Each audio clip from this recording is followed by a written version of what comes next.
Hi, I'm Amanda Giasson, and I write the Perspective series with my co-author Julie B. Campbell.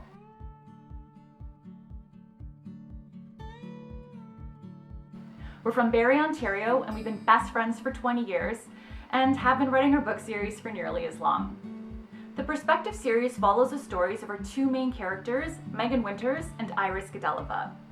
Megan is an 18-year-old from Canada who's preparing to go to university when she suddenly finds herself on the world of Carridoon, in the country of Cavellac. Iris is an 18-year-old from Carridoon who has lived a sheltered and privileged life in the country of Silesia. Together, the two meet under terrifying circumstances in Cavellac before they're nearly immediately ripped apart by the Cavellac military. Along their journey, they must face warriors with extraordinary powers, heroic knights, sailing ships, the demands of Silesian high society, and a bucket named Sam. I write the point of view of Megan Winters, and Julie writes the point of view of Iris Gadelova. Amanda and I will be reading from the first book in the Perspective series, Love at First Plight. After escaping enslavement in the elite military warrior faction from the enemy nation of Cavellac, Megan Winters and Iris Gadelova finally find themselves together again in Iris's home country of Silesia. To Megan's Canadian eyes, this part of Carridoon looks like some kind of fantasy Victorian dream. There are knights, lords and ladies, and a masquerade ball that they're now about to attend. We'll step into the story as Iris and Megan prepare for the big event and discover their gorgeous masquerade costumes. I felt pretty as soon as I stepped into the gown. It was a white silk ball gown which, as was the case for everything that F made, was exquisitely brought together. Though the latest fashion was for cap sleeves and a slightly scooped neck, F had managed to create a look that suited my modest taste by adding a stunning lace neck and sleeves to what would otherwise have been a strapless dress. It was gorgeous and gave it a ladylike appearance. The wings of the costume were created when I raised my arms, revealing an elegant, iridescent white span of delicate fabric that was skillfully attached along the inner seam of my sleeves, as well as to the sides of the full skirt of the gown. It allowed me to have the appearance of a person with wings, without having to fasten any kind of feathered arrangement to my back. This was a particularly ingenious design and made the gown as wearable as it was astonishing. Once my hair was drawn up into a pretty, glittering comb bejeweled with clear crystals and pearls, my maid Lucilla added my mask to my face. It was pure, sparkling white with ivory feathers that fanned rebelliously from the right temple. Sliding my feet into my sleek, white-heeled shoes, I prayed to the goddess that they would give me nimble movements through every dance that evening. Lucilla simply fawned over me. I couldn't think of a time in my life that I had felt more prepared to take part in an event in which the finest of the nobility would be present. For cycles I had peered over the railing at the top of the stairs, watching the richly adorned knights, ladies, and lords as they walked through the great hall and into the ballroom. How I had envied the women in their whimsical gowns as they danced and laughed well into the night. This evening, it was my turn to join them, and though I was very anxious, I also knew that I was ready. Now it was time to make sure that Miss Winters felt the same way. With a smile to Lucilla, I exited my room and stepped down the hall into the next suite, where I knocked at the door. I watched as my maid Desda prepared everything she would need to transform me into whatever costume Iris had selected. Following Desda's instructions, I went to the bathroom and washed my face and brushed my teeth while she laid out my costume. When I came back into the bedroom, the first two parts of the costume I saw were a green gown and a gold underskirt. I looked at it, confused, not quite understanding what that was supposed to be, and I also felt a little disappointed. Don't get me wrong, I wasn't expecting her to pop open a plastic bag and shake out a Halloween witch costume, but come now.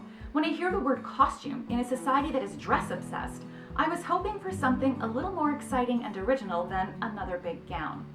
However, I quickly realized how wrong my assumptions had been when Desda began assembling me in the outfit. This wasn't just another big dress. It was a ball gown that had been created to look like the uniforms worn by the Knights of Brace. Iris, You really are the clever one, and I love you for it. The gown was a rich silk pine green, and it was accompanied by a luxurious gold underskirt. The dress was trimmed in gold silk ribbon, including the sharp lapels at the collar and the dramatic wide cuffs. The bodice had a tall rectangular panel that extended from just below the points of the lapels down to just above the hips, giving it a kind of military uniform appearance. On either side of the panel, 2 vertical rows of 5 gold buttons ran down its length to keep it in place. I was extremely impressed with how detailed the dress was. Even every button was embossed with a small stylized blazing sun reminiscent of the symbol the knights wore. Once I was wearing the ball gown, it officially became the biggest dress that I had worn to date. Desda presented me with a dainty pair of gold thick satin gloves, which I was grateful to wear because my hands, though mostly healed, still carried the faint remnants of the chemical burn. As much as I loved the gloves, they couldn't compare to the boots or the hat. The fitted boots were black, tall, and had a 3-inch heel. They rolled over at the calf just like the knight's boots did. The green-brimmed hat with the gold plume was adorable. It was designed to look like a smaller, feminine version of the knight's hat. Desda expertly pinned the hat to my head after she put my hair in a neat, soft French braid that she fastened at the base with a gold ribbon. She deliberately pulled out a few sections of my hair from the braid and curled them with an odd-looking curling iron to give me a few little soft ringlets that framed my face. The final element that she added to my costume was my mask. It was fairly simple, but still elegant, and was the perfect match to my full ensemble. It was green with gold trim, and a black ribbon was fastened to either side so it could be tied on. Desda placed it over my face and tied it securely but not uncomfortably behind my head, and tucked the back of the ribbon under my hat so that it was out of sight.